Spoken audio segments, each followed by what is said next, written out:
Irmãos e irmãs, a igreja nos apresenta no 28º domingo do tempo comum o Evangelho de Mateus 22, 1 a 14, o banquete nupcial. Esta alegoria, mais propriamente chamada, ela narra então que um rei fez um banquete de núpcias para o seu filho, mandou seus empregados para chamar os convidados para a festa, mas estes não quiseram ir. Então o rei mandou outros empregados dizendo: dizei aos convidados, já preparei o banquete, os bois e os animais cevados já foram abatidos. Tudo está pronto, vinde para a festa. Mas os convidados não deram a menor atenção. Um foi para o seu campo, outro para os seus negócios, outros agarraram os empregados, bateram neles e os mataram. O rei ficou indignado e mandou suas tropas matar aqueles assassinos e incendiar a cidade deles. Em seguida, o rei disse aos empregados: a festa do casamento está pronta, mas os convidados não foram dignos dela. Portanto, ide até as encruzilhadas dos caminhos e convidai para a festa todos os que encontrardes. Então os empregados saíram pelos caminhos, reuniram todas as pessoas que encontraram, os maus e bons. E a sala da festa ficou cheia de convidados. Quando o rei entrou para ver a festa, percebeu que um dos convidados não usava o traje de festa. Perguntou-lhe: amigo, como entraste aqui sem o traje de festa? Mas o homem nada respondeu. Então o rei disse aos que o serviam: amarrai os pés e as mãos desse homem e jogai-o fora na escuridão. Aí haverá choro e ranger de dentes, porque muitos são chamados, mas poucos os escolhidos. Então esta parábola, ou melhor, alegoria que nós temos para a meditação neste domingo. Então, claro, nós estamos aqui diante de um tema ainda que vai aumentando a controvérsia, porque essa parábola, todos percebem, há uma série de não verossimilhanças que chamam a atenção. E quando num relato há muitas dissemelhanças ou não há essa correspondência com a realidade, alguma coisa está fora do verossímil, chama a atenção, então, dos ouvintes para o significado do discurso. Tira como o olhar dos fatos narrados para o significado do próprio discurso sobre aqueles fatos.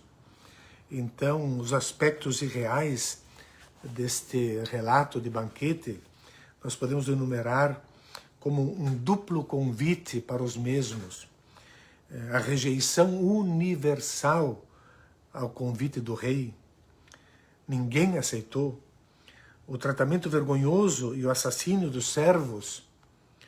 As tropas que o rei manda para queimar, para matar aqueles convidados e queimar a cidade. As núpcias que prosseguem imediatamente após o incêndio da cidade. O cenário para o casamento, uma cidade queimada. A inspeção do vestuário de um pobre convidado que estava lá sem o traje de festa. E a sua exclusão, porque não tinha esse traje. Tudo isso, toda essa não verossimilhança, chama atenção para o significado do relato. Ele quer dizer outra coisa que os fatos narrados. Então nós temos, neste contexto, três parábolas ou alegorias que Jesus vai narrando, marcando sempre uma autoridade de Jesus que anuncia um castigo de Deus sobre aqueles que o rejeitaram. E esses que o rejeitaram são a elite religiosa e a cidade que rejeita. Então divulga aquele contexto histórico que Jesus está vivendo e mais ainda o contexto histórico que a comunidade de Mateus está vivendo. Ela foi dirigida, essa alegoria, aos dirigentes do povo, aos líderes religiosos. E a tradução melhor seria, do primeiro versículo do capítulo, Jesus respondendo, apócrites, respondendo mais uma vez, falou com eles em parábolas. É muito mais específico, estamos num contexto, é a terceira das parábolas, não é que Jesus contou outra parábola, não.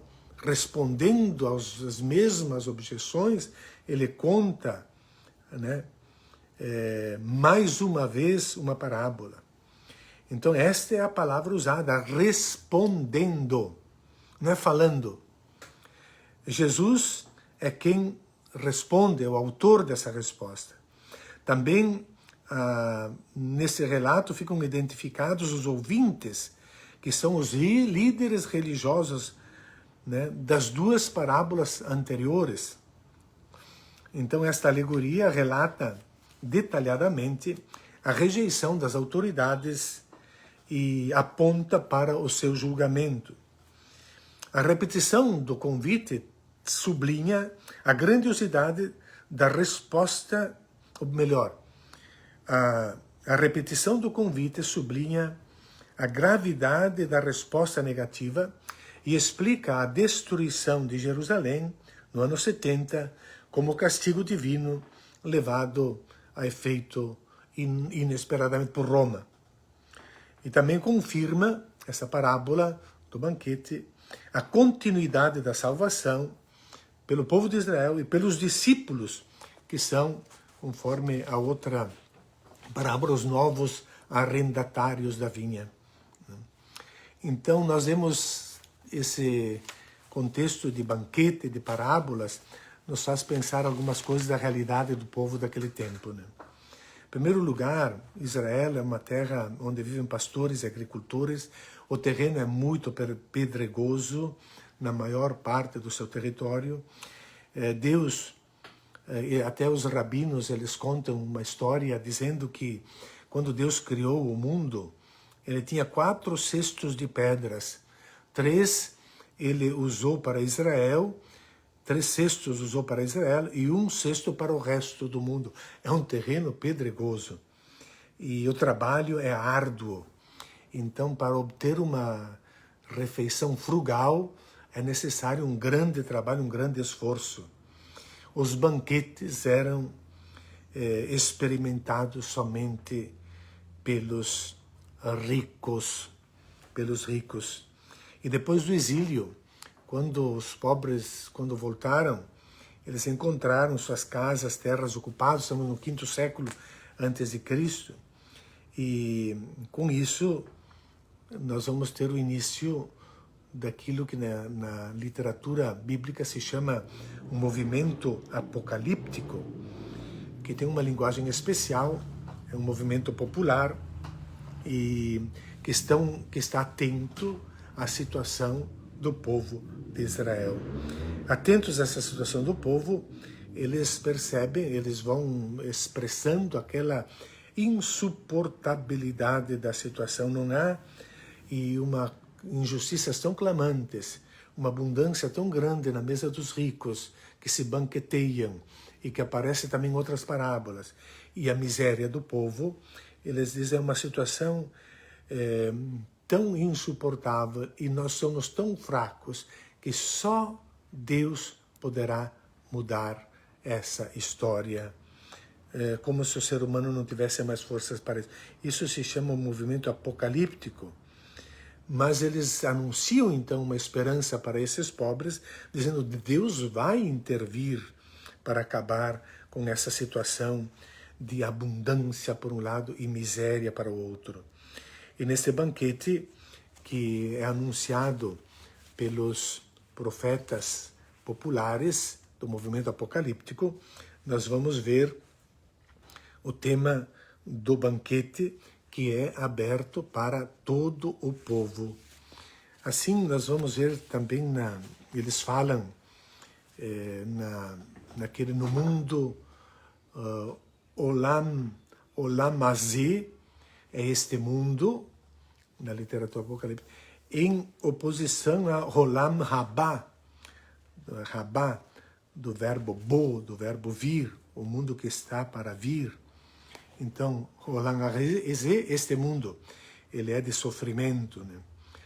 E o Olam Habá, o mundo que virá, é aquele do banquete, da festa, é o mundo vindouro. E a promessa do banquete, ela era conhecida por todo o povo ali, né? E esperavam então esse banquete, mas pensavam que esse banquete viria somente no Olam Habá, no mundo vindouro, no mundo do além, e não para este mundo de cá, no Olam Hazé, neste mundo, né? Então, e este mundo, ele é caracterizado pelo tempo que vai desde Adão até a vinda do Messias. E este tempo, né, deverá depois ser substituído pelo Olam Habá, o mundo vindouro, a vinda de Jesus que está chegando. Então, neste mundo, né, onde esse Olam Hazé, os ricos se banqueteiam e os pobres tentam sobreviver. O texto que nós temos na primeira leitura da missa de hoje, o profeta Isaías, capítulo 25, ele faz parte daquilo que os exegetas chamam de o grande apocalipse de Isaías. E ele está apontando, então, para um banquete escatológico no Monte Sião, preparado por Deus para celebrar a vitória da vida sobre a morte. Ele removerá a teia, removerá o véu, por isso Apocalipse, a revelação, ele removerá o véu, que significa revelação, e revelará a salvação a todos os povos, e uma imagem de festa, de banquete, de abundância, como é descrito nos detalhes, vinho, alimentos suculentos, e não só para os israelitas, mas para todo o povo. Jesus, então, na parábola, quer a festa não no além, né? É o reino de Deus, e o reino dos céus. Não fala reino nos céus, reino dos céus. Quer a festa não no além, mas neste mundo, no Olam Hazé, neste mundo, como banquete de festa para o casamento do filho.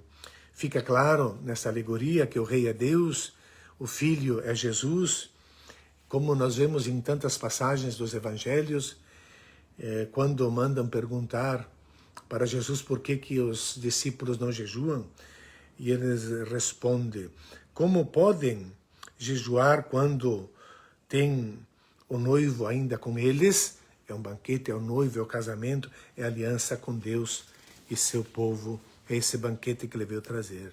Então, a proposta do reino de Deus é trazer um banquete, e não só para algumas classes escolhidas, uma elite, mas para todo o povo. Aceitar ou não a lógica do banquete é o desafio para a humanidade, né? Se nós olharmos aí aqueles que foram em mensageiros, que foram convidados para esse banquete, nós vamos ver o primeiro grupo que responderam não, nós poderíamos identificá-los com as autoridades religiosas, os guias espirituais, que preferiram o banquete velho para poucos, deixando o povo morrendo de fome, né? E como dizia também em tantas passagens, que esta elite religiosa, ai de vós, escribas e fariseus, que devorais as casas das viúvas. Palavras duras. Então, primeiro grupo, autoridades religiosas. Segundo grupo, dos que não deram atenção, não aceitaram o convite e rejeitaram, eles não estão interessados no reino de Deus, porque eles estão interessados nos seus negócios. Um foi ver o campo, outro a junta de bois, e deram as suas desculpas. Representam os ricos apegados aos seus bens materiais. Eles já têm o seu banquete. Eles são os detentores do poder. E podem, por causa dessa força, desse poder, dessa riqueza, simplesmente eliminar os que aqueles que lhes desagradam.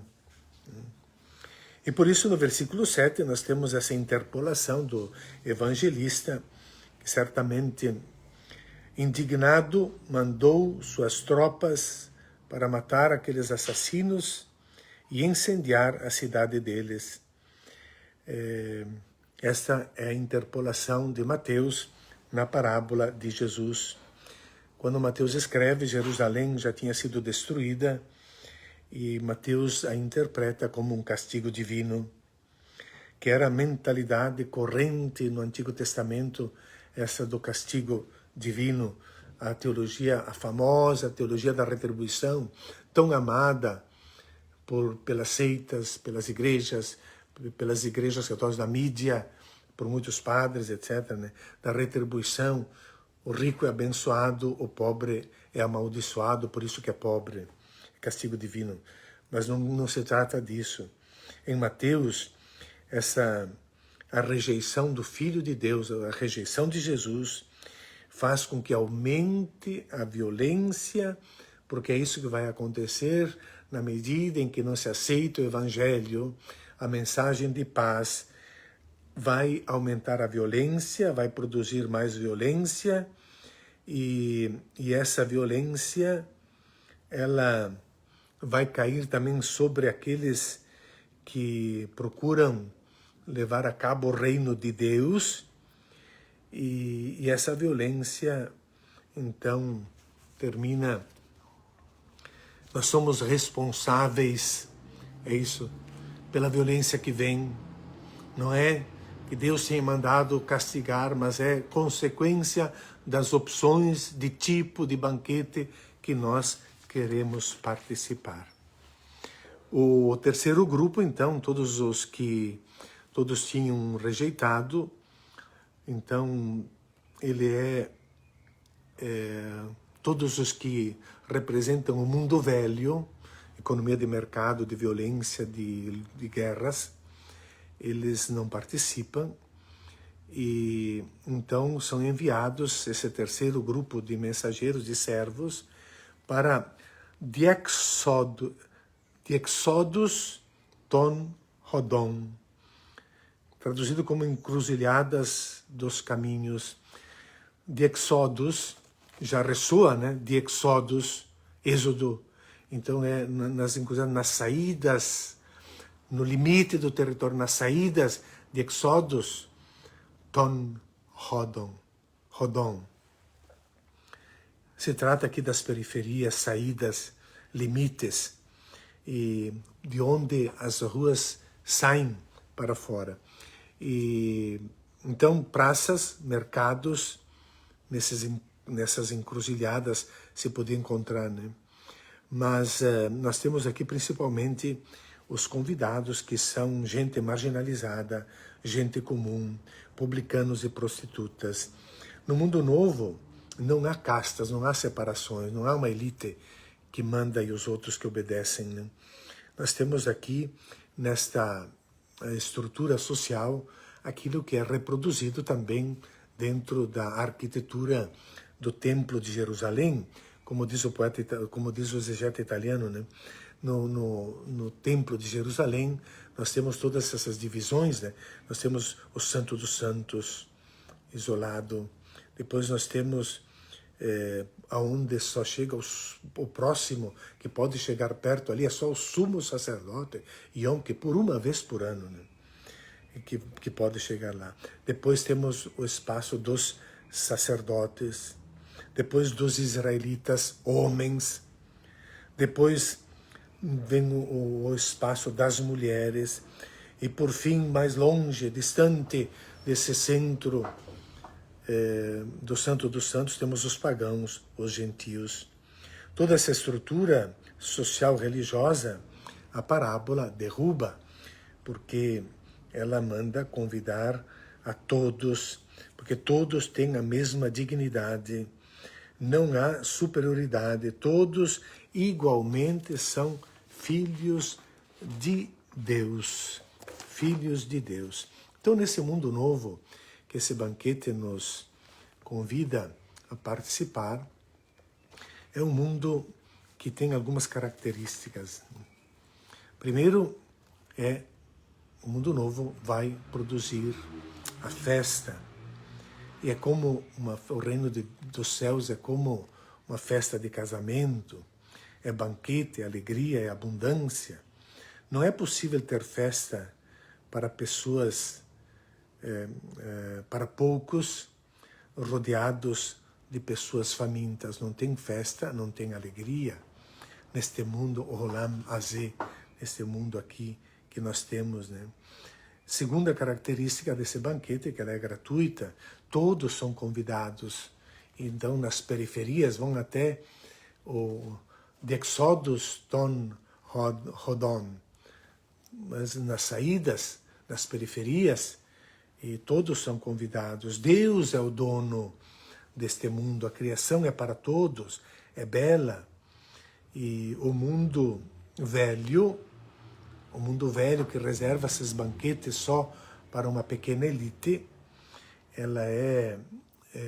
este mundo ele é marcado pela lei do mercado, pela lei da posse, da guerra, da destruição, do egoísmo, cada um por si. No Olam Haba, tudo é de Deus, gratuidade, atenção às necessidades. E neste Olam Haba, nós temos a convivialidade e a amizade, porque ninguém faz festa sozinho. E também ninguém...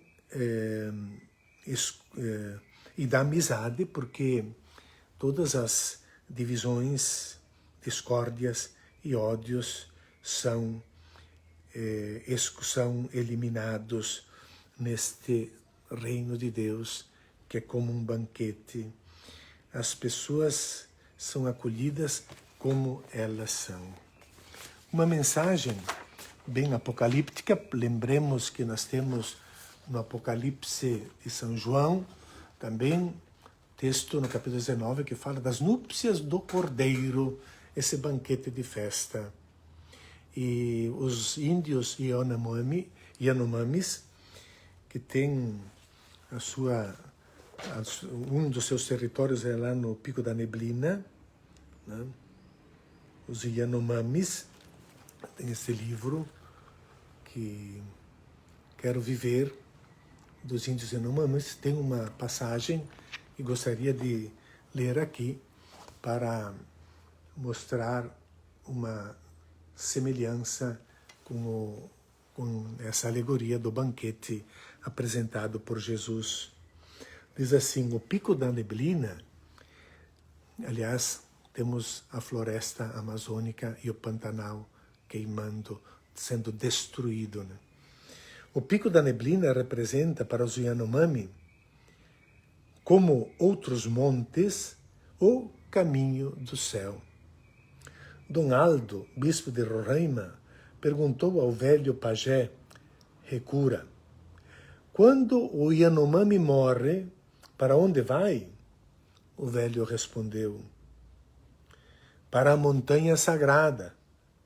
Lá o filho do trovão indica para os bons a estrada que leva para o topo do monte, onde há fartura e felicidade.